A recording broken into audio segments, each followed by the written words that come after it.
Hello, we're Team Splainer. Welcome to an all-new episode of Press Decode, a weekly podcast where we take Splainer's mission to declutter the news one step further. Check out our newsletter for more stories. We've got a 1-month free trial for you in the show notes, so don't forget to take us for a free spin. But for now, just sit back, relax, and don't let the news give you the blues. I'm Vagda, your host for the day, and I have with me Sara and Prafula. As always, we have 3 segments for you. In our first segment, we're talking about the dreaded Indian competitive exams and their unreasonable rules in the context of candidates being asked to remove their bras before entering the medical entrance exam hall. For the food for thought segment, we're looking at the racist side of wildlife conservation. And in our final segment, we'll be roasting and toasting our fave and least fave items. So let's get on with the big story. Last Sunday, the big bad medical entrance exam took place. The National Eligibility Cum Entrance Test, NEET, for undergraduates. And as with all exams, there are some rules as to how it is conducted, which involve what you can do and what you can take in the exam hall, most in order to prevent cheating. The National Testing Agency that conducts the exam has rules that you can't wear metal objects, huge buttons, dark clothes with full sleeves, and many more seemingly ridiculous conditions for entry. So last Sunday, when about 15 lakh students appeared for this exam, many in Kollam district in Kerala were not allowed inside because they wore bras that had metal hooks. Now, most bras have metal hooks. So women entering the exam hall were asked if their bras had metal hooks. And if yes, they were made to queue up separately, where they were asked to enter a room and remove their bras. Some accounts of students say the innerwear were just lying on the ground mixed up with others, while some say that they were all put in a box with no COVID protocol. Now, candidates felt overwhelmed, obviously, and their parents complained that the rules did not mention anything about innerwear and that the rules were actually intended to address metallic buckles and belts and stuff. I mean, can you imagine? It's just student activists obviously then came out in protest and vandalized the exam center. This is on Monday after the exam. The police then registered a complaint and 5 people were arrested. 3 of the NTA, that's the National Testing Agency, and 2 of that particular exam center on charges of outraging modesty. So that's all about what happened. And what do you know? It's not the first time at all. This is routine. Every year it's the same complaint with NEET, which makes you think, how have authorities not dealt with this already? I mean, you couldn't possibly think a bra is a security concern. We're producing some Charlie's Angels in order to crack the NEET exam. I mean, considering the NEET, I get it. But no. Still, it's so ridiculous. And I don't know. I just have nothing else to say other than outrage. But I'm thinking, like, if you think about competitive exams and you try to look at the bigger picture, we store our exam question papers under lock and key in the police station. Like it's some evidence. What is this? But they are still leaked to social media. And so then what do? We turn to even more sophisticated and stringent measures like internet jammers near centers, CCTV cameras in exam halls. In 2019, a school in Karnataka forced students to wear cardboard boxes over their heads to prevent cheating. It's a priceless image though. Yeah. But I'm just thinking, does this happen across the world? Doesn't the world conduct exams? How do they do it? Is cheating in exams an Indian thing? I mean, I understand because we have crazy competition. But what is the deal with cheating? We have internet shutdown because of cheating. I don't know. What is the deal with it? I don't know. I think, see, from what I've gathered, this isn't an India-only problem, but it is definitely way more widespread here than anywhere across the world that I've read about. And obviously, cheating will make headlines if it is large-scale, not in isolated centers, let alone somebody, helping out a friend with a couple of answers. This is a good time to ask. Have you guys cheated in exams? Just fascinated, no, man. Interesting. I am not sneaky at all in life. Even if I try, I can't. That person that you'll be able to see who's overcompensating with all kinds of shit because they did something sneaky. Yeah, I'm the person who would be helping a friend, mostly because if you ask somebody enough times in an exam, dikha de yaar, answer dikha de yaar, they will get annoyed and show you the answer. So that was me. Damn, you were the dikha de yaar. You was cheated. No. No, I was the one showing the... Huh? I've been Dikha De Yaar and Ye Lo Dekh Lo. Dono. I've done both. Depending on subject and day. Mm. But interesting. Very interesting. We shouldn't probably give our own examples, but thinking of Sunday's NEET, there's been so many complaints and, reports of arrests have also come out from the exam. Like 8 people have been arrested in connection with the cheating racket. And these people apparently morphed candidates' pictures on their admit card to allow someone else to take their place and then write the exam for them. So Munna bhai. I know that movie really was ahead of its time. But even if we do take a step back just from the NEET, I've seen plenty of exams get leaked online. And I've realized recently that it has gotten much bigger than what it used to be when I was in school. Dude, this actually reminds me. So I finished like 12th grade in 2017. And 2018, the economics paper board exam, CBSE, was like leaked. So like it was so full-fledgedly leaked. They had to redo the exam a month later. I remember that. And when I tell you, I thanked all my stars and more that I was in that batch. Because I can't possibly imagine redoing a board exam. Let alone economics. I swear. No, but I was thinking about how WhatsApp kind of came in and became big when I was in high school. And if you got a paper, it used to be like a big deal and like you had to be like hush hush about it. But more recently, like Sara said in 2018, the economics paper. And if I recall correctly, the 2020 batch had, I think, their business studies paper or something cancelled entirely because just that many people had actually seen the different variations of the question paper.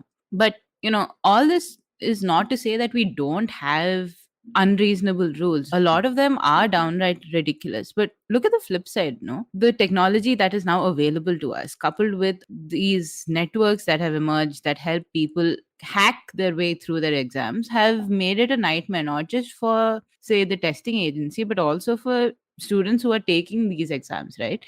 And just last year, during the teacher's entrance exam, some candidates bought Bluetooth slippers and they paid like 5 lakhs or something for to be able to cheat in the exam hall. Bluetooth slippers.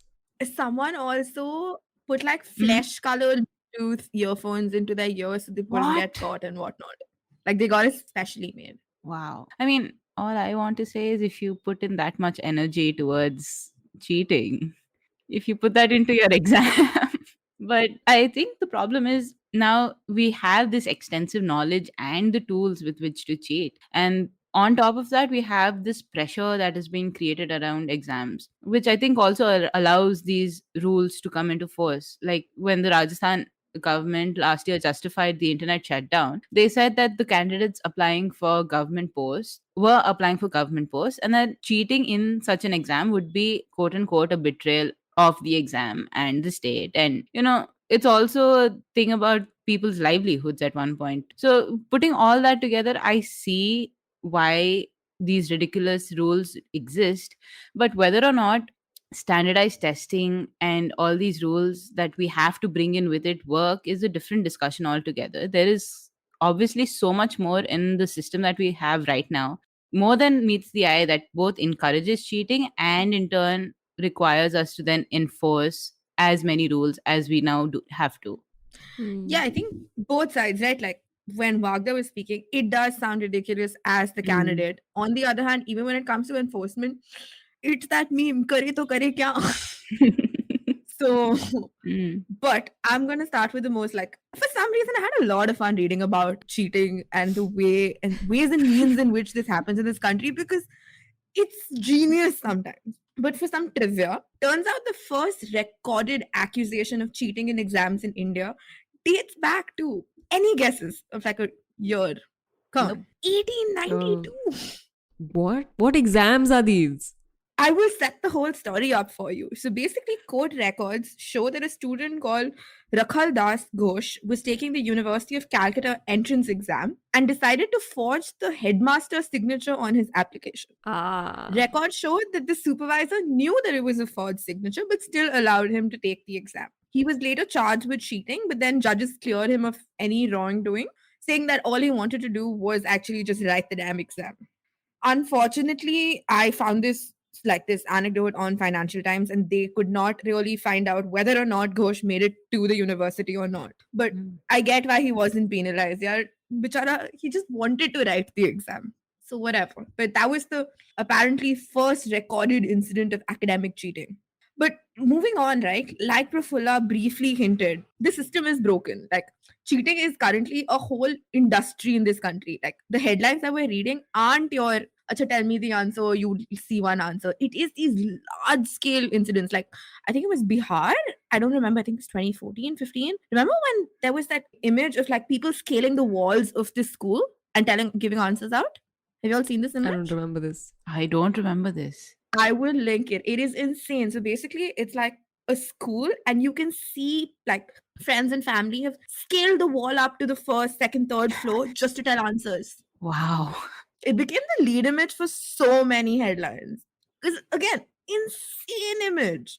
But that's the thing, right? Like the headlines that come out of the country are outrageous and crazy. And that's when I realized it's an entire, like, as a lot of media now deems it, cheating mafia that's in play. But that's also then emblematic of like a larger problem, right? Like, no points for guessing. The most basic problem with our examinations that we've all dealt with is rote learning, when most of our exams are only about memorizing and regurgitating. So, in a system like that, honestly, how much can you memorize? So, cheating becomes the easiest way to get out of it. So, the system itself isn't really conducive to learning or actually giving these exams authentically, so to say. But then that's very obvious. The other thing that I was actually more intrigued to read about was that basically the country has seen rapid development in the last couple years, which means that there have been crazy aspirations for like social mobility. And like everyone basically wants a pie of the wealth that's available in cities and whatnot. And a way to get there is to like secure seats in good universities. But then for that, you have to nail these exams. And like we know, we have way too many applicants, so way too many seats. Like to put this into numbers, I read that the annual admission rate at IITs is less than 2%, where almost 500,000 people apply every year, which is insane, right? And it's all people from the country for the most part. And like beyond this, that's when you come to realize, right, the stakes are so high with these exams because you're not talking about like social mobility, making a better life for yourself and whatnot. So, and it's in a system that doesn't really require you to study. So then you want to just nail this one exam because it isn't about the year you spent. It is about that one exam. It all boils down to that. So by hook or crook, you just want to get there. And then that's when like the ethics don't really matter to you. A clear example of this, like I saw, was in 2018. Apparently, UP has like a crazy problem with cheating. So they decided in 2018 to crack down very heavily. And so they installed CCTV cameras and deployed police forces at exam centers during annual exams. And guess what the result was? Nearly 500,000 students did not show up because they knew they wouldn't be able to cheat. Whoa. Which is 10% of the people supposed to be taking the exam. Wow. Because that's the thing, right? It is about the end result that comes out of it. If you know you're not going to get there, they were just like, oh, why bother? And to make it like worse, sad, better, I don't even know at this point, teachers in this country, like we all know, are grossly underpaid. So it's almost like incentivized for them to abet this cheating because they can be bribed. And moreover, like our education system really like values pass percentages, pass rates. Like I remember in school after 10th grade getting that, like how many people got that quintessential 10 CGPA made a life of difference for the school. And that also meant that the teachers do well. So the teachers will also abet this because that means that their records show well.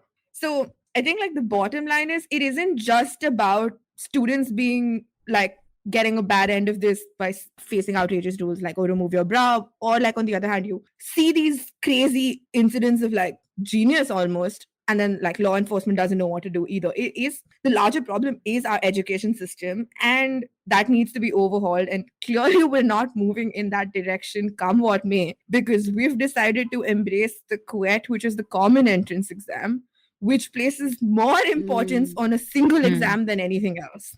Yep. So I will actually link our like explain a big story about this specific exam because I don't want to get into it. But clearly the problem is deeper than just incidents of cheating. True. Okay, on that note, we come to the end of our first segment. We'll be right back after a short break. You're listening to Press Decode on the IVM Podcasts Network. Hello and welcome back to Press Decode on the IVM Podcasts Network. We're Team Splainer, and in today's Food for Thought, we're looking at wildlife conservation again. But this time, it's racist side. About a week ago, this movie called Where the Crawdads Sing was released. It's based on a novel by Delia Owens, who was a wildlife conservationist in Africa for about 2 decades between 1970s and the 1990s. Okay, I'm gonna give you some spoilers because I'm talking about the plot of the book and the movie, so please be forewarned. The plot is basically, it's a story of a young woman who survives in the wilderness, isolated from humans, which is all weaved around the murder of a man. But it brought back Owen's career as a conservationist in Africa back in the public eye, and many saw eerie parallels between its plot and a killing in Zambia. This killing was captured on screen by an ABC News TV crew, which followed Owens in 1994-95 for a news magazine show called Turning Point. The show, in essence, tried to capture the increasingly violent confrontation between the poachers and Owens, who are framed as an idealistic American couple, young in love and dedicated to saving animals. But you can see footage of the alleged poacher getting shot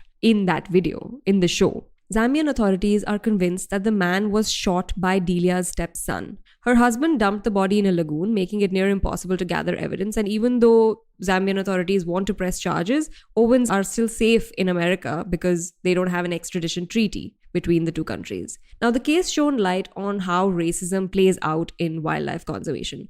Owens actually built a militia of scouts who were supposed to take down poachers. They literally armed civilians to shoot and kill poachers as if creating their own law enforcement. So humans are expendable for conserving animals? Or is it some humans? And more specifically, anybody other than the white man?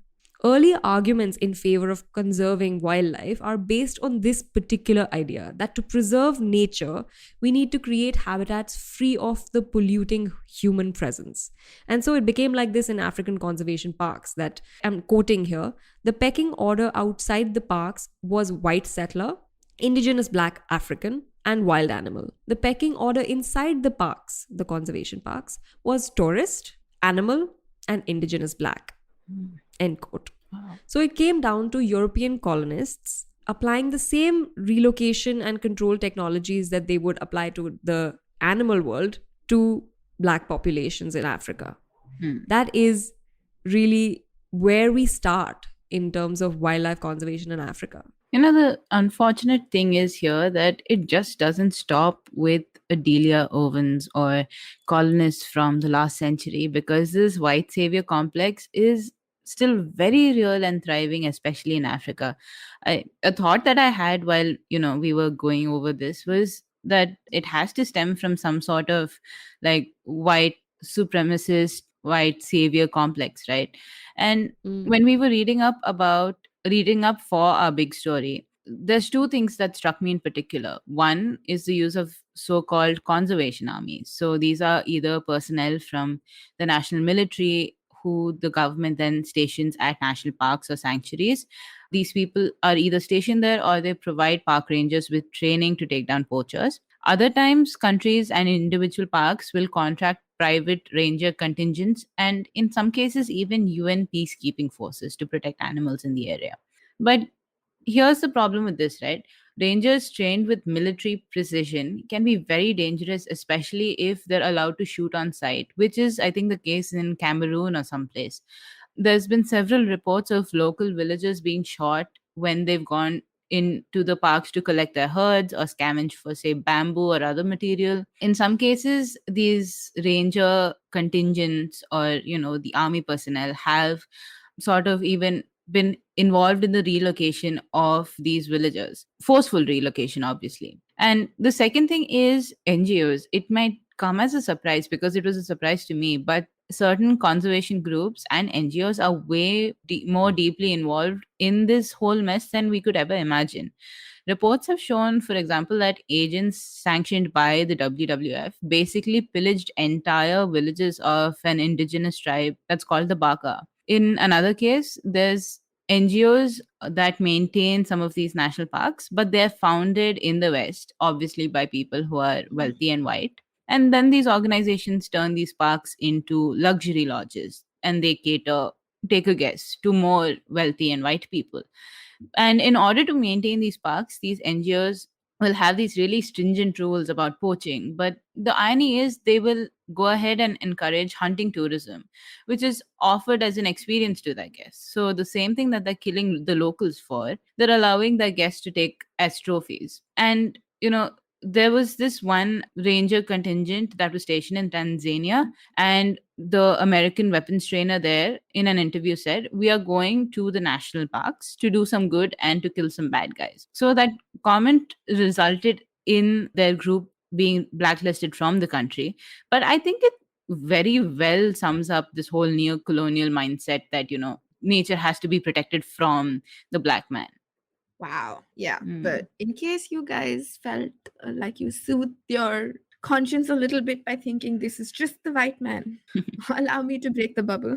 As always, I am the bearer of grim and grim news. The situation is not very different in India. I'll take the case study of Kaziranga because it caused a lot of furor back in 2017 and I'll explain why. But for some context, one of our most prime wildlife sanctuaries is Kaziranga National Park, which is in Assam, and it is home to the Indian one-horned rhinoceros. And might I add, it houses 2/3 of the total world's population of the rhino. So now, but the thing is, this park is not special only for that.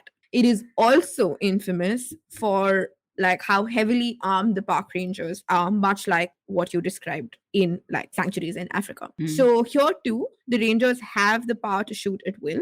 Sure, there are caveats, you need to, if you cannot ensure that you understand the identity of the person. But like you said, when it comes to armed conflict, very little of rules are followed when you have the impunity to shoot at will. Statistics show that at one point, the rangers in Kaziranga were killing around 2 people every month. And in the year 2015, the situation was so bleak that more people were killed in the park than rhinos. So the instructions are actually very, very simple. Whenever you see the poachers or hunters, we start our guns and hunt them. Yeah, fully ordered to shoot them. Whenever you see the poachers or any people during nighttime, we are ordered to shoot them. And this is the park ranger. Now, might I also add, our angst shouldn't be directed at the park ranger because clearly, they're saying, these are just instructions that have been handed down to them.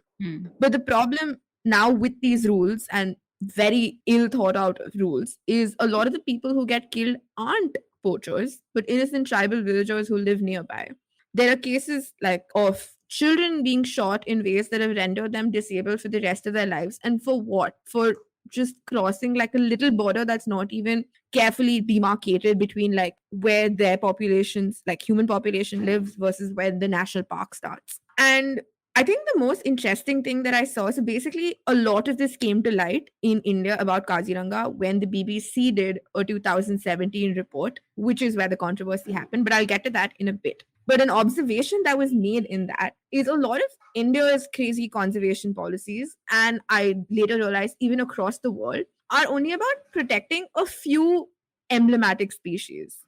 There is high stakes patriotism then that comes into this conservation, as comes with everything else in this country. So think rhinos and tigers in specific, okay? There's so much political will and pressure. So as more than even the motivations simply to just save populations of these animals. And that's when you get to these rules that are not really well thought out. And similarly, I think I was even reading about the roots of white versus black racism in Africa. The first few conservationists who decided to do this as a hobby were actually decided, because as humans, we now have the power and responsibility to serve certain species. Make of that what you will. Wow. So it's clearly some people and, some animals that are more important than others. So back to that BBC story, I was very, very intrigued because I first only chanced upon their big, long report, which I am going to link. It's a very, very good read. But when it came out, it was considered so offensive and one-sided by the government that the BBC was not allowed to shoot in the country's national park for a 5-year period. So I assume sometime now it should be ending. The government claims that, the organization eventually realized their mistakes and apologized. but the BBC continues to maintain that they stand by this report of like basically they called it extrajudicial killings in the park. So, but like pointed out, like even the poachers aren't not armed, okay? Like in Kaziranga specifically, because I've read these reports, they have all sorts of weapons. So I'm not saying the park rangers should just stand with no arms whatsoever. I mean, yes, there needs to be a balanced view to this. But on the other hand, impunity that comes with shoot at sight and rules like that is where the problem comes, right? There needs to be instead, like we spoke about in education, a proper overhaul of how we look at conservation and poaching completely. Because the fact of the matter is, you can defend one against the other because there are enough reasons to do both. The problem is this aggressive approach that they've taken has actually done very little across the world to actually nixing the issue of poaching. So records of some years, like I said, showed that more humans were killed than rhinos themselves. And if it wasn't bad enough, this sort of militarized action also means that you unwittingly alienate your local populations that live around these parks, without whose support there is no way that you can actually put an end to poaching. So clearly we need to be rethinking what conservation means and where we're going from, who is prioritized, what is prioritized, and yeah, just rethink. On that note, we come to the end of this segment. We'll be right back after a short break. You're listening to Press Decode on the IVM Podcasts network.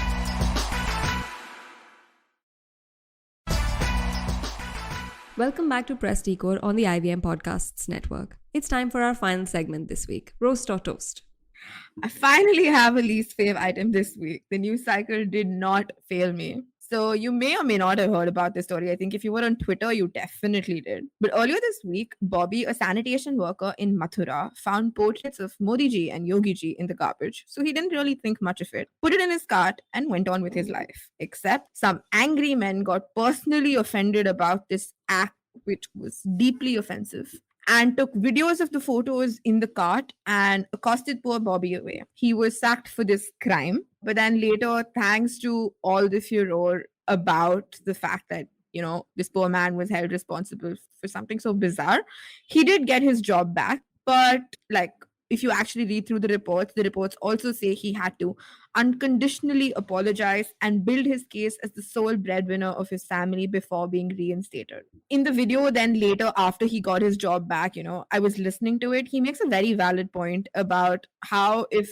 one were to look at it in hindsight, he would have been suspended either way. He said, what if I did not take those images? Not that I thought much of it then.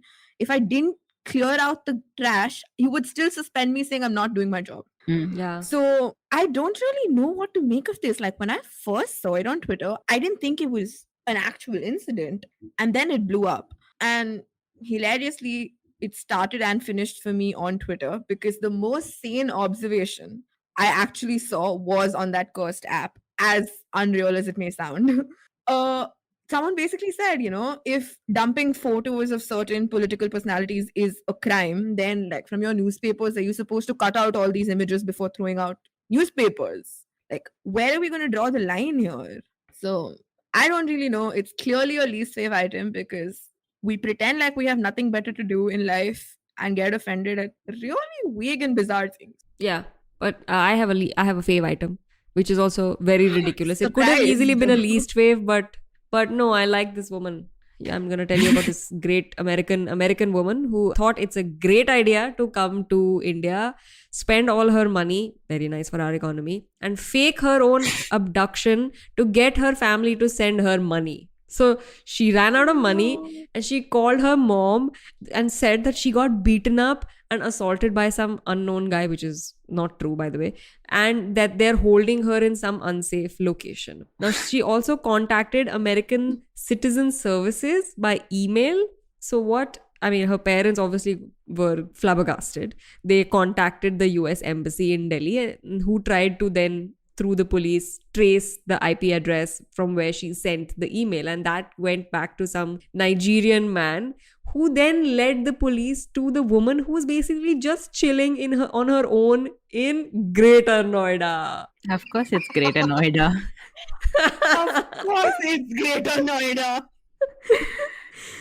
Yeah, chill ही करना था. So you could have been that stay-at-home daughter, na? Like that American woman who spends 40 lakhs a day of her parents' money at her full-time job of being a stay-at-home daughter. I'm What? sorry, what? You remember this? You don't know this?